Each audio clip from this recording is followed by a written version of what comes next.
So I guess it is your turn Now to that we're introduce the podcast. we're in a Check out our new angles, guys. we have lights. And We have a camera stand. camera. and I'm we losing have- my voice. Me too. These allergies are wild. Allergies, and we've been talking to people all day, so That's there's true. that as well. Because we're recording this on a Sunday, and we go to church and stuff. That's true. So, all right. Well, welcome to Tea with the Beavers, where we drink tea and try not to spill it. Which I kind of messed up last week, but that's okay. That's okay. Fresh slate, new podcast. Fresh New camera chance to- angles. Yeah, and this time you can't see the teapot, so when I pour it, you can't see if I spill or not. Yeah. Or I could spill it. Or not spill it, pour it. I'll pour Pour it. it. Want me to pour it? No, I got it. I'll be You the. sure? No, you do it. I'll make you do it. I'm a pro. Tea Meister here. Today we're drinking Oolong oolong peach blossom tea peach blossom. is what it said on the container. It said oolong orange blossom, but then the orange was crossed out and there was peach on it in Sharpie pen. Uh-huh. And it smells like peach. So I'm assuming that my family must have just, reused, recycled a tea canister. Mhm. But Fair enough. it smelled good to me, and my poor throat is in dire need of some tea. So we're going to do this. Gonna do it. We're recording this currently on Father's Day, so happy Father's Day Happy to all you dads Father's out Day. there. All you dads, cheers. It hurts so good. I might need to go. Ooh, that's good tea. He's Already? not unhappy. He's not unhappy. He's just yelling. I think he's just joining in the conversation. He might be getting unhappy now. He had a nap, and then his nap was cut sadly short. Yeah. So, Yeah. Because we wanted to record Record a a podcast. Tea with the Beavers, actually. where we drink tea, don't spill it. Yeah. You know. Because that's the podcast you are listening to currently. And I'm going to be very open with you guys. I'm very tired today, so we may be a little more lackluster than normal, but we're also going to be talking about stories about our dads, which Mhm. make it emotional, so bear with us. Where's the bear? Wait, we're beavers. We're beavers. We don't associate with bears. Ugh. Wow. Can barely stand it. I'm going to go get him and Good his tea. bottle ready to go. My tea needs to cool down a little bit anyway, so I'll be back. It's Father's Day. It's Father's Day. Happy Father's Day. Did we say that already? I We think we did. did. Twice. Well, thrice. Thrice at this point. Thrice. I have a baby. This is my son. I am, in fact, a father myself. Happy Father's Day, dear. Thank you. I got sour gummy worms and a card for Father's Day. Yes, there's another gift on the way, but Amazon's being stupid, so. Well, actually, it's Etsy, so I don't know. Sometimes Etsy can be stupid, too. He's not wanting his bottle very much. I think it's too warm. I could add milk to it. It's not like we don't have a whole chest freezer of milk for him. He wants it. Look at him. Self-sufficient little dude. Okay. Well, one thing we wanted to do, which I believe you had already said, is we had some stories we were thinking about. Yes. When we think about our dads. And so I was wondering, would you like to start us off with a story, or would you like me to? I can start us off with a story. I have a good one. It's from my dad's childhood. I have 3 nieces who live in Georgia, and this is the 2 oldest ones. Their favorite story of their grandpa, which is my dad. When he was younger, I think it was either like his tween-age years or his teenage years. So between like sometime between 10 and probably 17 or something like that. Him and his brother, he only has one brother, my Uncle Mark. Him and his brother would go blackberry picking, as you do in Washington. There's lots of blackberries just growing wild throughout the state. Besides the roads, in your backyard, all the good things. And him and his brother would go blackberry picking together often. And what they would do is they forged this clever plan where, you know how all the best blackberries, Washingtonians, you know what I'm talking about. All the best blackberries are always in the back of the bush, right? Where you can't reach because of the stupid brambles. So, he would have, well, his brother would have him fall into the blackberries. He'd put on like layers and layers and layers of clothing and then fall backward or maybe forward. I don't remember. He would fall into the blackberries. Hopefully backwards. One would hope he would fall backwards. Anyways, he would fall into the blackberries and his brother would walk across him to pick the blackberries around him. Apparently, I heard about this today from my mom, but apparently, occasionally they would have the neighbor kid who, at, I guess, a football uniform, they would have him do it because, you know, he would have all the protective gear on and stuff. And so he would fall into the blackberries and then both the boys could go berry picking. Anyways, my nieces think that story is a hoot. And I remember thinking that story is pretty funny. I still think it's funny to this day. You know, growing up for us, we would just, you know, take a piece of wood and throw that down, walk across the plank to it. Yeah, but that's a lot smarter. I can understand the feeling of wanting to, you know, trample on your brother to get out to the good berries. Yeah, it's probably a sibling thing. But sure. Yeah, they were super smart, but not always in the most practical way, I don't think. Fair enough. All right. Do you have a story to share? I do. So my dad, when he was growing up, he grew up right next to this beautiful little slough, where they would, every year, they would have a bunch of salmon just come up and, you know, hungry for whatever. My dad, he taught himself how to fish there. He taught himself how to row a rowboat while trolling for the salmon out there, and he got really good. All right. Now, my dad, you know, my mom likes to say, growing up, he always looked like a movie star, which fairly true. You know, we've got pictures of him with, you know, the classic, you know, 70s, 80s haircut with the long flowing locks and a gold chain, and, you know, he's really cool dude. But he knew how to fish that water. And he told us once of how his dad was, you know, sitting around at the house, and my dad just shows up at the house carrying, you know, one or two of these massive salmon, one in each hand, and he's like, "Dad, I figured it out." And Grandpa was just like, "Where did you get those?" And he just pointed down at the slough, pointed down. That's where he got them. He took all of us kids there while we were growing up. Throughout all of my elementary school years, there were so many times where I would just wake up because I'd see a light on in the house, and it was Dad getting ready to go fishing, and I would beg him, like, "Dad, please take me fishing." And a lot of times he would take me. And it was a great spot, great fun. Loved the slough. Want to go back there again, but it's a long drive. Maybe when the kids are older. Not as long as it would have been driving from Virginia, though. That's true. Yeah, this is on the near the Oregon coast.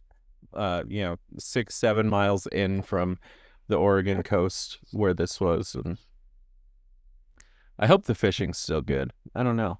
It's been a long time. Yeah. Yeah. Your dad was a good fisherman. He was. I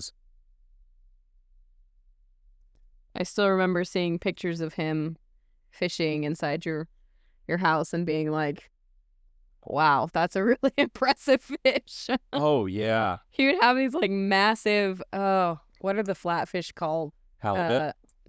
Either halibut or not flounder. It was halibut. Halibut, yeah. We wouldn't keep the flounder. Yeah.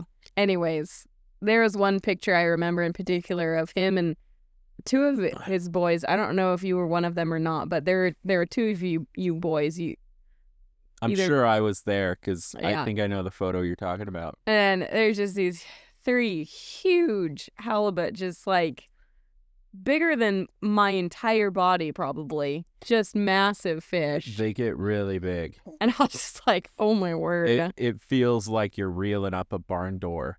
Yeah, man. I have only ever fished for very small things like, I don't know, trout or river salmon or stuff like that. And it's just like, nothing can compare. Yeah. To something like that. I've like watched TV shows of these people pulling in massive fish, and I'm just like, they're so dramatic. And I don't think I could. You're married to a man who was there. I know. Catching those fish. It's pretty wild. With my good old pops. Yeah. All right, we'll trade back, and I'll fish out another story. Fish. That was actually unintentional. Good pun. Oh, sorry, buddy. Oh, you're getting passed around like a Doing a little bit of trading back and forth. This is going to be an entertaining podcast just simply because of the chaos that today has been. But it's fine. It's a good kind of chaos. It's a good kind of chaos. For the most part. So I smoked a really good pork roast. You did. We had meat. He smoked meat to eat. Yeah. Not in the pipe. Chain smoker over here. That's why I thought you were going with that. I was like, really? A couple weeks ago. I mean, I was stressed too, but I wasn't going to smoke to deal with my issues. Yeah. Oh, it turned out really good. Yeah.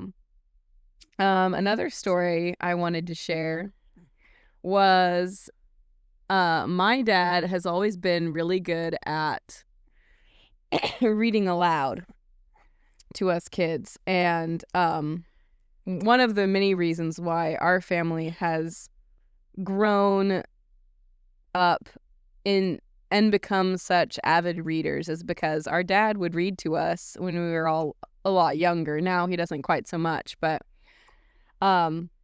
he would read aloud books like The Chronicles of Narnia and The Hobbit and Anne of Green Gables, Secret Garden, all the classics. He would read those aloud.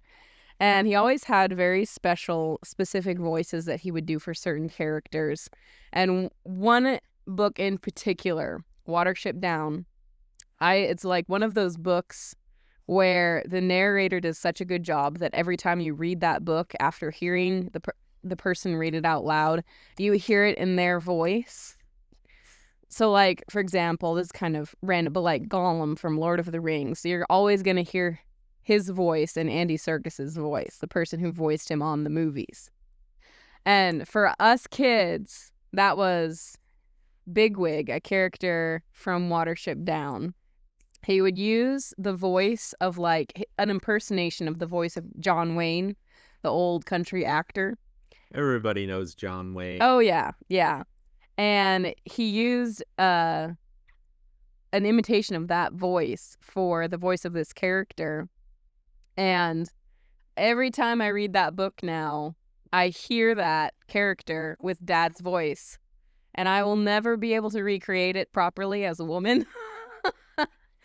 But it's so good. And I hope that someday my kids will be able to experience Dad reading aloud from Watership Down again. But we'll see. That I'll have to get him on recording an audiobook of that or something, because it's so good.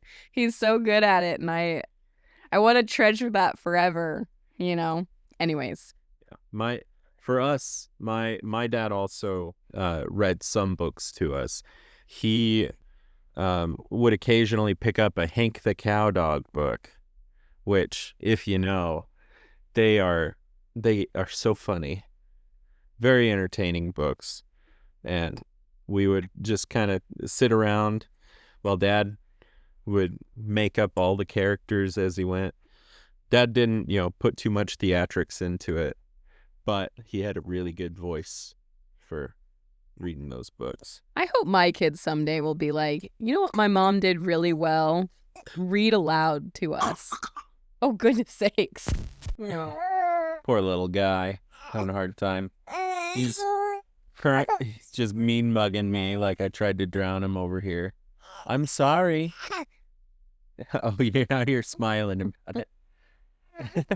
This is a bundle of mixed emotions. He's just a roller coaster today. Another story I wanted to share is about my dad's dadisms, as we would call them, or the Brantisms. Mm-hmm. And you got a firsthand experience with a lot of these. I remember when you were living, when we were living with my parents for that time, you got to experience some of these where a lot of times it was just my dad mixing up words. Mm-hmm. But one of my favorites, well, mixing up words, like instead of bunny rabbit, it's a runny babbit. Sure. A lawnmower is a lawnmower, that sort of thing. But he had this thing. His favorite drink for a long time was Diet Coke. It later on switched to Diet Ginger Ale because of my influence. You're welcome, Dad.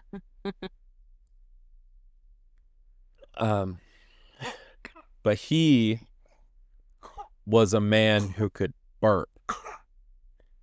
He burped good. And he wouldn't do just a casual, like, belch. Excuse me. Oh, excuse me. No, he would let it out and he would say words while he was burping.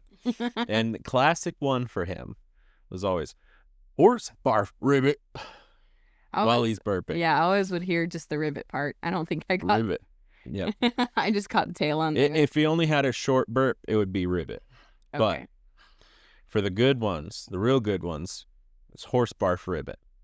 I don't know why those words were the ones he chose to string along for when he was burping, but that's one of those things that if I ever get to be a good burpist, good burpist, or a good burper, not something to aspire to necessarily in life. I want to be a good burper. It'd be entertaining for our kids.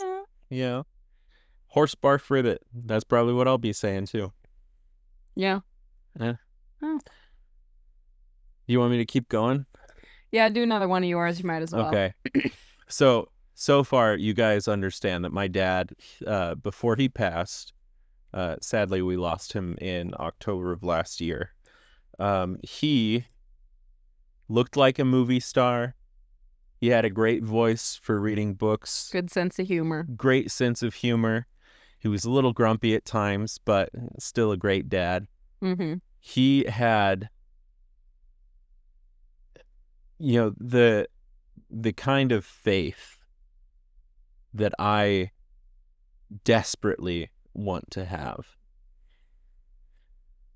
He was a man that, life would throw him a curveball. I mean, life threw him a curveball when he married my mom, and suddenly he had many curveballs. He had 8 more kids. 8 curveballs, you might say. 8 curveballs.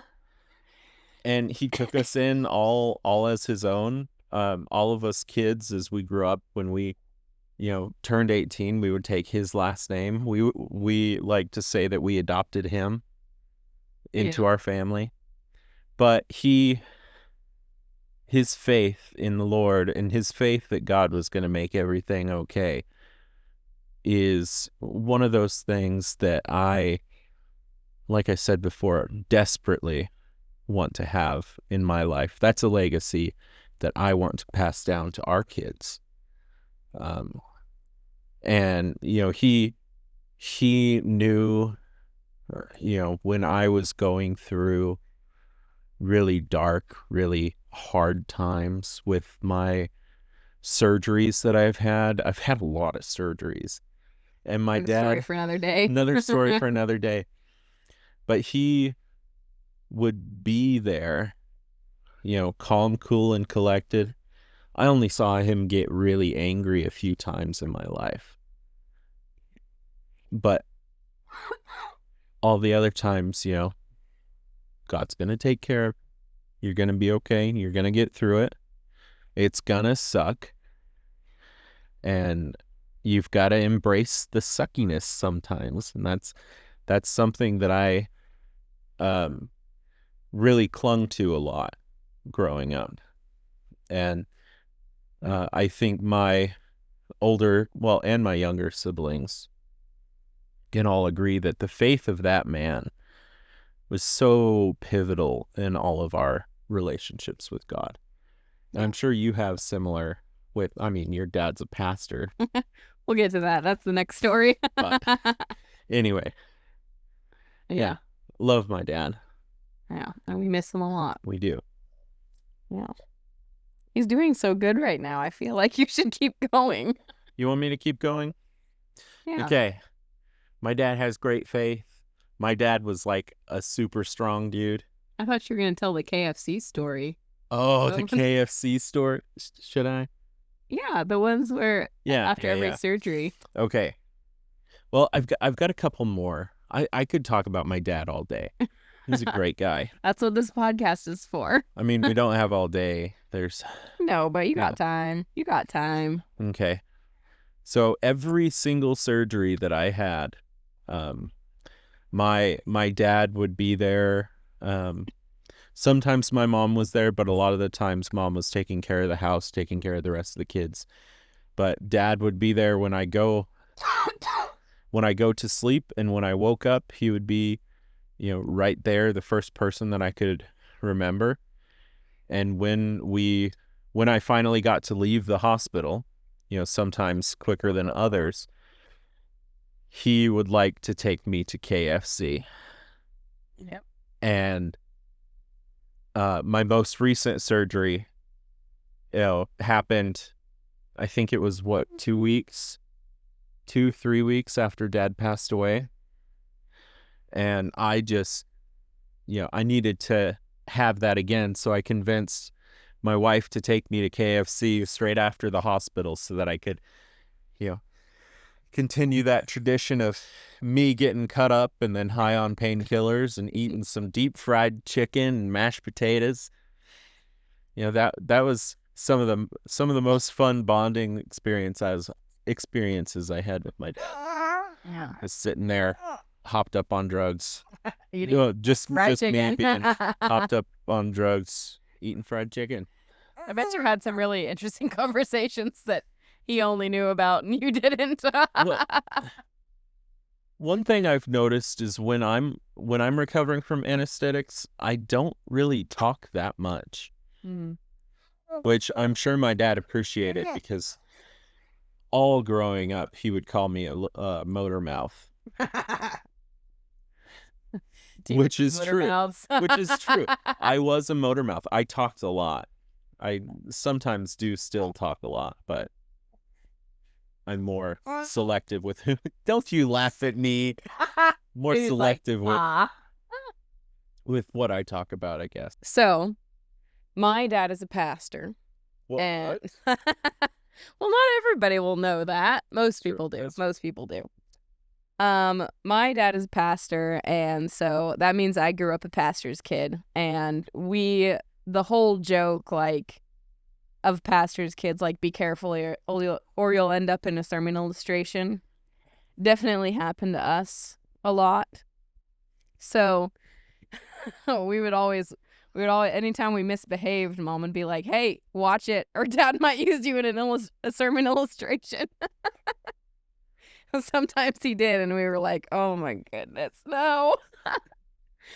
But my dad he is a phenomenal teacher. He has a way with explaining the Bible in a way that really, you're like, okay, that makes, logical sense. And he's always the person I go to if I have any sort of biblical question, because I know I'm going to get a straight answer from him. And he always, no matter what denomination, no matter what background, he always brings it back to the Bible. So no matter what the question is, he's like, well, let's see what the Bible says about it. And he always bases all the theological questions off of what does the Bible say. So even if he has like another preacher or a pastor friend who he really respects, he'll always see and hear their words through the lens of, is this biblical? Is this what the Bible says? Is this what God's word says? And I really respect that about him. That's the one thing I respect most about my dad and I love about him, is I can always count on him to give me a biblical answer for any questions I have about theology, which is super great. And we need to have him on podcast sometime, because we've got some doozies that we could ask him, and it'd be fun to watch it. Good job, buddy. We need to teach you how to say horsepower for it. Yeah. Isn't that right? Anyways, so yeah, it'd be fun to have him as a guest on the podcast sometime to ask him some of the theological questions that's burning in everyone's minds. But anyways, back to the sermon illustration thing. There's 2 sermon illustrations that I only vaguely remember, so I am glad I have my siblings that I can talk to about these, because they helped to refresh my memories. And I actually also asked my dad today, I was like, hey, there's these 2 sermon illustrations I want to talk about on the podcast. Can you just kind of refresh me on what they were about originally and why you used them in the first place and anything? Anyways, he couldn't remember quite why he had this first one, but this is the chowder sermon illustration, clam chowder sermon illustration. And he was talking about how something I don't remember exactly how this was applicable to the sermon he had at the time, but it was kind of like he explained it as, this was the sermon illustration that kind of got away from me and ended up sort of ruining his sermon. So he had a can of clam chowder, and you know how like in the beginning when you dump the clam chowder into the pot, it's kind of gross. It's like just like the most horrible consistency, and it's got chunks in it too, which does not help the situation. And it's just like, it's almost impossible to stir, and it's so thick and like hard. Anyways, so his idea was he'd have the clam chowder on this little like campfire stove, and he had one of the kids come up, my sister Margaret, come up and stir it while he continues teaching to finish the point somewhere down the line in his sermon. I don't remember what the point was but at the time, but anyways, so he had Margaret stirring this, this little like saucepan on this little tiny campfire stove on a table up by his pulpit, and she's just stirring it, and she's not really paying attention to what she's doing, and the pot starts to move off of the campfire stove, and everyone in the audience is like, no, no, no, no, okay, no, no, no, no, no, okay, we're fine. That's the whole time. And poor Margaret is like, what are these people in front of me doing? And so she's just kind of watching them while she's stirring.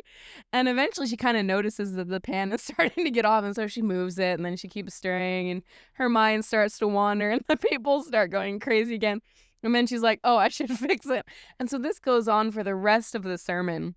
And by the end, poor dad is completely unraveled.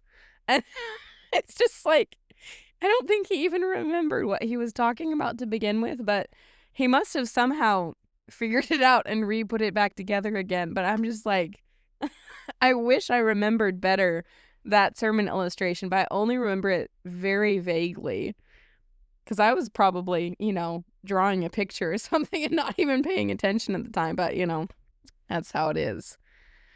Anyways, that was the sermon illustration number 1 that one of my siblings in the sibling group chat was like, hey, you should talk about this one on the podcast. I was like, okay. The other one, which I actually do remember, this happened around Christmas time because our church was decorated for Christmas and we had all these beautiful like Christmas ornaments on a tree and around in various decorations. And Your church looks really good at Christmas. yeah, they do a really good job decorating our church for Christmas time. Anyways, it was stunning. And Dad had borrowed one of the Christmas ornaments that was more of a fragile one because he wanted to use it as an example in his sermon.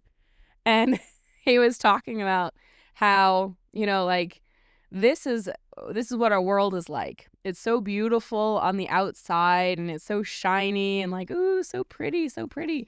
And then it's all hollow and broken on the inside. And as he says that, he crushes it in his hand. And the glass ornament just explodes across the stage. Just explodes. Glass shards everywhere.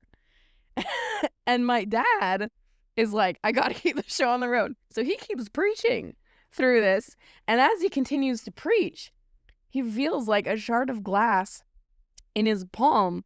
And so he picks it out and his palm starts bleeding. And he's like, oh no, what am I going to do? And he keeps preaching because as a pastor, that's what you do. You preach through rain and storm and a bleeding hand, apparently. And finally, I think someone took pity on him and either he ended his sermon and just, he like walked off the stage and got a Band-Aid, or someone brought him up a Band-Aid or something like that happened. But anyways, it was quite the exciting Christmas sermon morning, and I'll tell you what, we'll never forget that. That'll stick in our brains forever. So I guess advice for future pastors: don't crush glass Christmas ornaments with your bare hands. Yeah. Anyways, so there's lots of other times where my dad has used us kids as sermon illustrations, and I won't go into it because I feel like it violates a little bit of our privacy as children. But I do remember, I think he has a mug right now that says something about like, careful what you say in front of me. I'm a pastor. It'll end up in a sermon illustration or something along those lines. But anyways, that always stuck to me in my brain. And I've always been very careful about how I talk and how I act around pastors from there on out. I'm going to talk about the big swings, I think. The big swings. We had a property in Oregon that we... Do you want to talk about your dad? Yeah, tell us about your dad, Edward. Yeah. You want to say? Oh, now you shut up. He's like, I don't know. Can I eat it? Anyway, we had 5 acres of beautiful hilly terrain with massive trees. Massive trees. And, we would, go for climbing sessions whenever we wanted to. But my dad had this great idea. I don't know where he got this from, but he had this great idea where he was going to set up these massively tall and probably very dangerous swings for us kids to play on.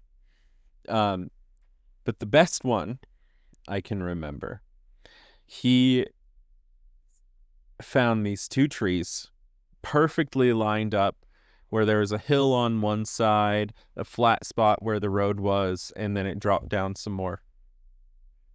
There were these 2 trees in a perfect line. He went up, probably 25 or 30 feet up into this tree. No harness or anything. He had a giant rope in his mouth that he was hauling up, just climbing up like a monkey. I'm done with my tea, by the way, dear. Anyway. I still got time. Anyway, we're all watching as he's going up further and further up this tree to the point where we can't really, see him through the foliage. And he ties the rope up there. He comes back down. He's safe. He didn't fall. It's all good. We're all great. But then he goes across to the next tree, climbs up again. We're all freaking out because we're like, oh no, Dad's going to fall. He's going to get hurt. He's going to die. Blah, blah, blah. Ties it up. One giant rope from the middle of that we would swing on.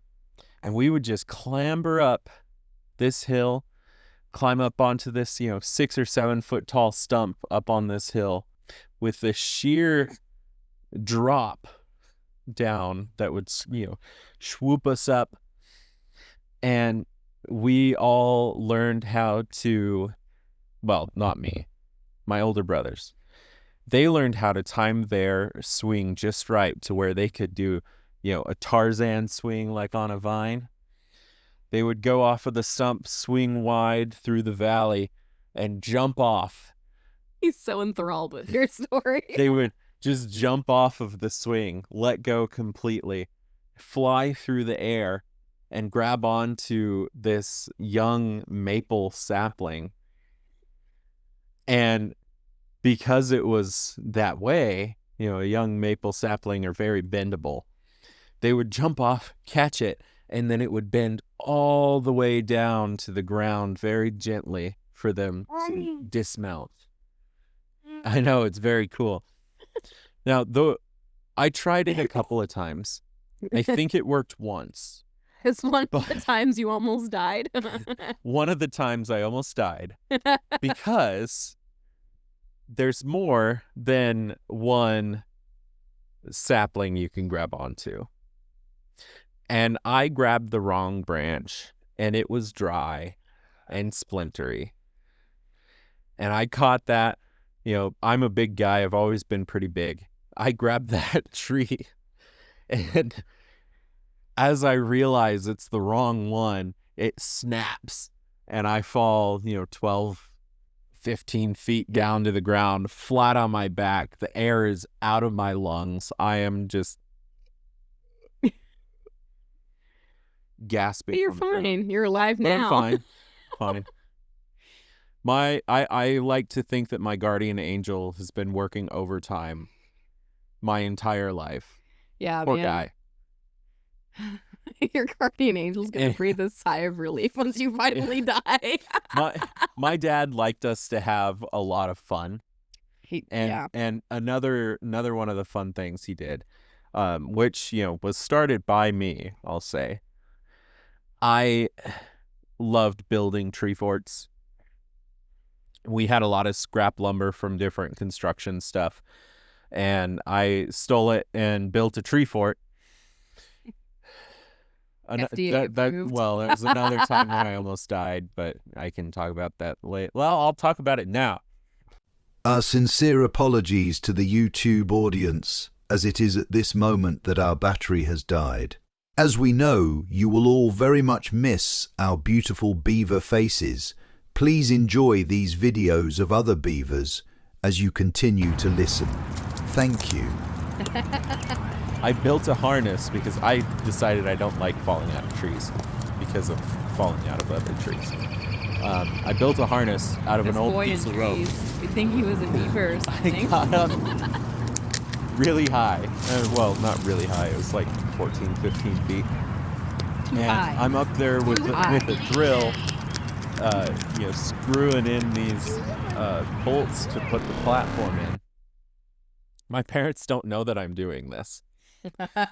And yeah, because they would stop you, you crazy person. Mom would stop me. I don't know if Dad would. He'd probably be like, put a bandage on it, go back out. My harness broke, and I fell, straight down and landed in a perfect spot, avoiding all of the other, pokey objects on the ground, screws and nails and stumps, and landed in this perfect, nice, beautiful spot of moss, and it hurt really bad. My parents found out that I built it way too high, and they made me build a second one further down so that the kids wouldn't die if they fell off of it. That's probably a good Come on, idea. Mom and Dad. So I built the second platform. It was only at like 7 feet. And then I was like, okay, what else would be fun? I should build a zip line. I tell my dad this, and he's like, he is totally on board. He's like, well, you're going to pay for it, but I'll help you. And so we spent, an afternoon building this awesome zip line that at the very end, you hit the stopper and you would fly up into the air and hope you didn't go too far and, break your neck, die. Nobody did, but it was really fun. We would build bonfires underneath it. Oh. So you could go down and be like a roast a marshmallow on your way by. No, or your fingers, one or the other. You could go and just like go through the flames as you went. It was pretty fun. Great spot. Your poor mom has been through so much with you and your brothers and your escapades. That's true. Your dad too, but to be fair, I think he helped contribute a little bit. a lot of these things my mom doesn't know. Oh no. Sorry, Angela. If you're finding out now, Mom, it wasn't my idea. I may claim it as my idea, but I'm always... They all survived. I'm the perfect one. I'm the perfect son. You never did anything wrong. I plead the fifth. All of that stuff. Plead the fifth, All right. After sharing your dirt on a podcast for all to hear. Mm-hmm. All right. I have some more on my dad. Some more stories. Some more dirt. Yeah. This is Tea with the Beavers. Where we drink talk about tea and don't spill it. Where we spill the tea. Never spill the tea ever in our lives. Especially on family members.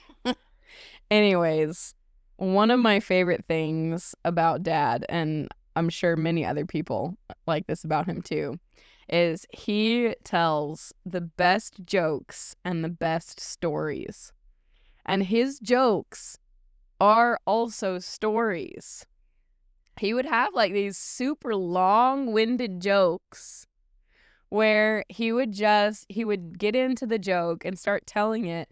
And by the end of the joke, when the punchline actually happened, everybody had forgotten at that point that it was a joke. It would catch them completely off guard, and they'd be like, what?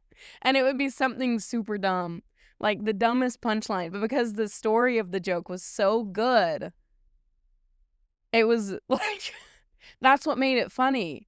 Was this, you completely forgot that it was a joke by the time the punchline happened. And then the punchline would come out of the blue and slap you across the face. And you'd just be sitting there reeling while Dad just sits there with a smug grin on his face waiting for you to realize that his joke is done. There's so many good ones. Oh my goodness. There's the 3 green golf balls joke. And the 1,000 green bananas joke. I almost called it by the name of the punchline, which would have been horrible, and I didn't do it. So be proud of me, siblings. I have a bad habit of calling the name of Dad's joke by its punchline, which ruins the entire joke for everybody who's about to listen to it. Anyways, so the 3 green bananas. No. The 3 green golf balls. Oh, okay. The 1,000 green bananas. There's golfing with Moses. I heard that one. Or the golfing with Jesus. Yeah, golfing with Jesus. Moses. It is. It's Jesus and Moses go golfing. Anyways, golfing with Moses. Golfing with Jesus. Drama ensues. Yes, drama ensues. That one. Podcast. That one. I have like zero confidence in my ability to retell my dad's jokes, but that one I've gotten almost down pat on retelling it. He still tells it better, but like I do a pretty good job of retelling it. Anyways, it's one of his shorter, long-winded jokes. Then there was... He also has a ton of great one-liners, though. He does. Well, and... Just whip them out in casual conversations. Like... What? He has a really dry sense of humor, and sometimes it catches you off guard when you're having a conversation with him. Because he can have, like... More so when he, like, now he's gotten into being a little bit more easygoing. I don't know. Maybe my perception has changed too. But as a child, I always thought he was really, like, he looked stern. Mm-hmm. and really serious a lot of the times. And it probably wasn't the case, but like Very- as a kid, I remember feeling like really intimidating by my dad. Very intimidating to ask for permission to date you. Yeah. But then you get to know him, and he like relaxes and allows himself to be a little bit more easygoing around you, and you're like, oh, he's actually really funny. You just have to kind of get to know him a little better. Anyways, so he was known for these like really elaborate, long-winded jokes. And he has a Sunday school class that he teaches. They're like 9 to 12-year-olds is the age range that he teaches. And when you're in that class, you get a lot of his jokes and his stories in that class. So shout out to any parents out there. If you ever come to Manchester Community Church and your kids are between 9 and 12, have them go to that class and then tell you what Pastor Eddie talked about. Anyways, but he would get kind of frustrated with all the kids who were constantly badgering him, like, Pastor Eddie, tell us a joke. Pastor Eddie, tell us a story. Pastor Eddie, tell us a story. Pastor Eddie tells a joke. And so he came up with one joke and one story that he would tell if he was like not really in the mood for stories or jokes, but he wanted to placate the audience anyways. And his joke was this one. He would say, what happens when a red ship and a blue ship run into each other off the shore of a small desert island? I don't know. They got marooned. You see, you have to understand colors for that. Yeah, which you probably wouldn't get. You poor shade blind man. That was his favorite. So that was his favorite joke to tell, and everybody would groan and be like, "Oh, really? Tell us a story." So then he'd be like, "Okay. When I was this tall, I caught a fish this big." That would be it. That would be the story. And they'd be like, "No, tell us a longer story." So he'd be like, "Okay, when I was this tall, I caught a fish this big." And they'd be like, "No, I mean a story with more words in it." And he'd be like, "Okay, one day when I went fishing, I was only this tall, and I went out and I got a fish that was this big." And finally they would give up and move on. But that was one of the things he would do. One more last thing before because it just came to my mind, is when I was talking about Sunday school class, he came up with some phenomenal Sunday school games. And one of the ones that I'm pretty sure, don't quote me on this, but I'm pretty sure he created this himself, was Build the Church. And it's similar to Hangman, but instead of drawing a person from a hangman's noose, which is, like, very, that's not kid friendly, he would build a church. So he would write out like a verse or a word that would go with whatever he was teaching about in Sunday school that day. And you would guess the letters. You'd be like, is there an A? Is there a T? Is there an R? Typical Hangman type. RESPECT. And if you guessed wrong, he would build a wall, or he would build a roof. There'd a little cross on top of the church. There'd be a door. There'd be a stained glass window, because our church has a stained glass window. They'd make grass. He'd make pretty little flowers. But he'd make a tree, Fine. and then he'd make Pastor Eddie, and he kept adding on things to the church to make it more and more elaborate, to give the kids a chance to guess the word. But eventually, if they still hadn't guessed the word, because he did not go easy on these kids, never. He'd never go easy. He'd do a hard word or a hard verse and make it as difficult as possible for these kids.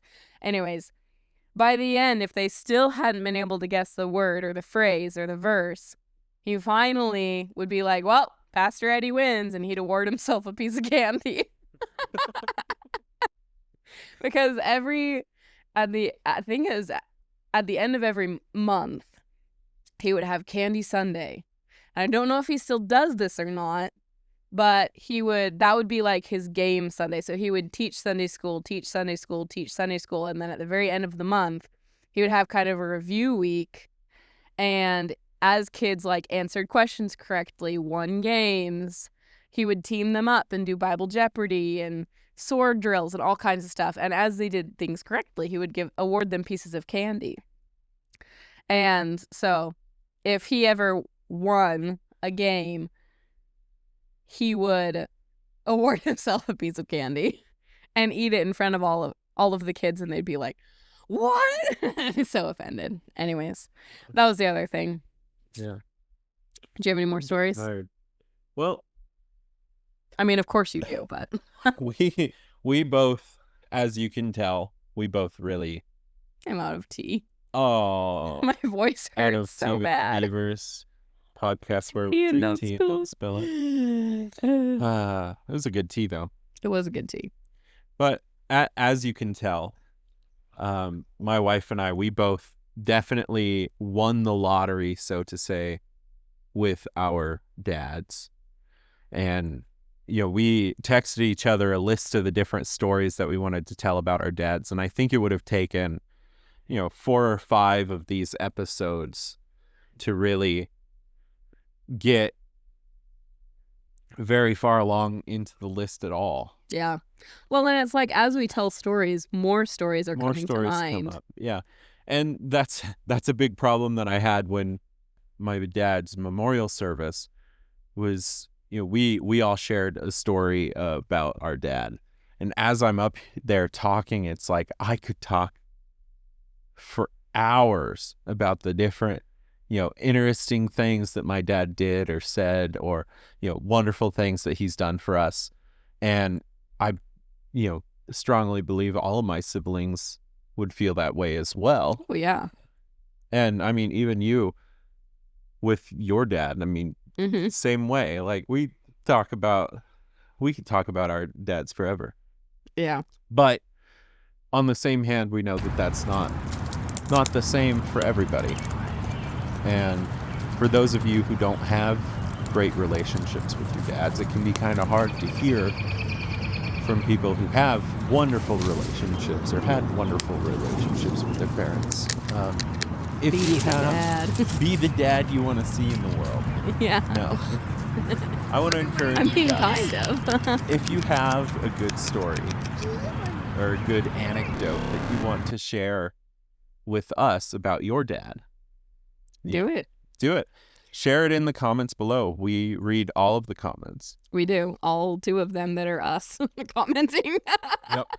I comment first, so Unless I do. If anybody ever beats me to it, I will be sad. But anyway. But yeah, we want to hear your stories, and it makes us happy hearing about, what other people remember about their dads, because it's like, it's good to hear good things about good dads. Yeah, because I feel like in this world, dads are just, I mean, I feel like Mother's Day has made such a big deal, and everyone's like, woman history and, woman power to the woman, and moms are amazing, which they are. We are amazing. But it's like dads do not get enough credit for the amount of work they also put into the family. Well, you see what Disney's done to dads for, generations. I know. Well, they made him. Disney dad is just this stupid. Yeah, they're either dumb or they're not there. Or they're mean. Yeah. Which, for some people that is a reality. Yeah. But for a lot of others, for me, for my wife, our dads are great people. I want to be a great person for our kids. Yeah. Either be a good dad yourself or marry a man who will be a good dad to your kids. I don't know if that's the man advice. Well, no, I mean, like, if you're a guy, if you're a guy, be a good father. Marry a man. No. If you're a lady, have high standards and find yourself a guy who's going to be a good dad to your kids. There you go. Someday. It's better. Or just be, if you don't end up having kids, be a good dad figure to the kids in his life. Be a great uncle. Yeah, be a good uncle, be a good friend, be a good man. Be a good mentor. Be a good man. Men, step up. Do gooder. Yeah. Anyway. But That's the podcast. you know, It's we kind of just wanted an excuse to tell stories about our dad. Yeah. But you know, and we'll still sprinkle those in here from time to time Yeah. because we both love our dads. Yeah. And we both love our moms too. We really got lucky, both of us, growing up. yeah, we could. There's a whole other set of stories we could tell about our moms. All good things, Oh yeah. I mean, you guys. let's be honest. Our parents are people. They're not perfect. They have their moments where they, get upset and yell. Even dads. Even dads. Even dads. But it looks like there is people getting ready to come in the door, so we should close this up. All right. Anyways, thank you guys for joining. If Pray you for would my like- poor voice. It's dying. Yes. If you would like to, please rate, review, share, comment, all Give of us that 5 stuff. stars. Give us 5 stars. Share us with 4 your stars. friends. Tell us that. Share it with your we're friends. amazing. Share it with your enemies. Share it with your pastor. Or not. Our pastor is my dad, so he already watches the Well. podcast, I think. We'll see. If he comments about his dad, we'll see. We'll see. Anyways, All right. I guess Thank you we'll see you guys guys for next joining. week. Farewell from the Beavers. The episode, the show, Where we drunk have tea dranketh tea and and have have successfully not spilled it. spilteth it today. Goodbye.